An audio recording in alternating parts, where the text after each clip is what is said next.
There was a lot of history made on Election Day, breaking barriers all across the country, including in Tulsa, Oklahoma. State Representative Monroe Nichols becoming the city's first ever black mayor. And his election comes more than a century after the unforgettable Tulsa Race Massacre. And I get a chance to catch up with Mayor-elect in my hometown to discuss his historic win and to talk about what lies ahead. How you doing, man? Welcome home. Congratulations, man. Thank you so much. Thank you. On Tuesday, November 5th, Tulsa, Oklahoma made history. The city, once called the oil capital of the world, is also known for one of the worst massacres of racial violence in American history, now turning a page by embracing a new era and electing 41-year-old Monroe Nichols as its first black mayor. A moment redefining Tulsa forever. Can't put that in words. The people that you see, the old women who come up and say they're praying for you, all the pride and older, especially black men who are like, man, we finally did it. Tulsa residents we spoke with excited about what's to come. I don't really think skin color matters, and I believe that he's going to make changes. We want to be in a community together, okay, in harmony, stop all the racial division and, let's just be civil. We stopped by historic Vernon AME Church on Greenwood for a conversation. The place, a sacred landmark on what used to be called Black Wall Street, still standing 103 years after the Tulsa Race Massacre left hundreds in the area dead, burning a once thriving community to the ground. So how did you do it? I mean, I walked into my hotel today and look at what's on the front of the paper. There you go. Nichols' long path to mayor. Isn't that amazing? It was 15 months of going and talking to people in every corner of the city. I never thought I'd see a black mayor in office in Tulsa just due to the history of its racism, and it's the change we really need to see. How does one become the first black mayor of Tulsa? Man, You're not from here. I've been here since 2002, and from the first day I got here, I played football at the University of Tulsa.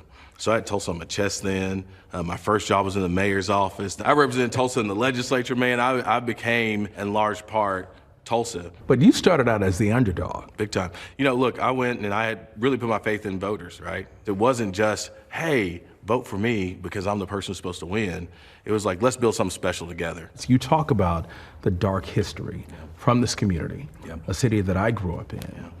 It was also something to see how some whites were just as proud to see you become the first black mayor as it was for African Americans who lived here their entire life.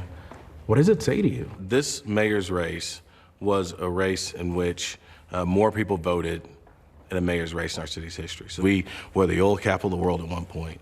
We were the center of black wealth at one point. This is the largest city in the country that's all Indian reservation. And when those people went out and voted, all those people took all that into the voting block. We changed history in this community. Now is a new Tulsa, and we're on the brink of something new and different. We are a city on a hill, and we're excited about that. For decades, North Tulsa has been neglected, forgotten about. You got thousands of people who call North Tulsa home. There's one grocery store. Back in 1921, before North Tulsa was burned down, there were 41 grocery stores. How do you fix that? You have to make direct investments in the areas that absolutely need it. Part of our plan is 6,000 new affordable units in this community to make sure that we can meet our affordable housing needs, get rid of blighted properties, invest in that. It's about improving student outcomes by making sure we're investing in teachers that are in our schools right now, particularly in our classrooms. And frankly, it is about the absolute direct investment in economic development. There's a concern for crime in the city as well. Your granddad, a pastor. Father, former police officer. Mom was a probation officer. She was, Does that mean you're going to be tough on crime? Well, that means they were tough on me, is what that means. That's what it means. Look, I think protecting communities, there's a part of it where you got to really focus on the minority of folks who are creating the most chaos in our streets. And it's not just about locking them up, it's making sure there's alternatives. That's how you make your community safe. That's how you build a strong, resilient economy where everybody can benefit. And that's how you meet all these other challenges that we have in this community. It's about investing in people. I hear you were a fan of former Congressman John Lewis, God rest his soul. My parents were born in 1961 and in 1962. They were born before the Voting Rights Act. Like, it wasn't that long ago. I'm sitting right here because John Lewis got his head split open because he walked across a bridge and dared to dream. And how long is your term? 4 years. 4 years. Can you make a significant impact in North Tulsa in 4 years? It's about not being lazy and being accountable. Progress is tough, man. And it's easy to say, I don't think we're able to get there. People didn't elect me to do that, though. I owe it to the 300 people who lost their lives during the massacre.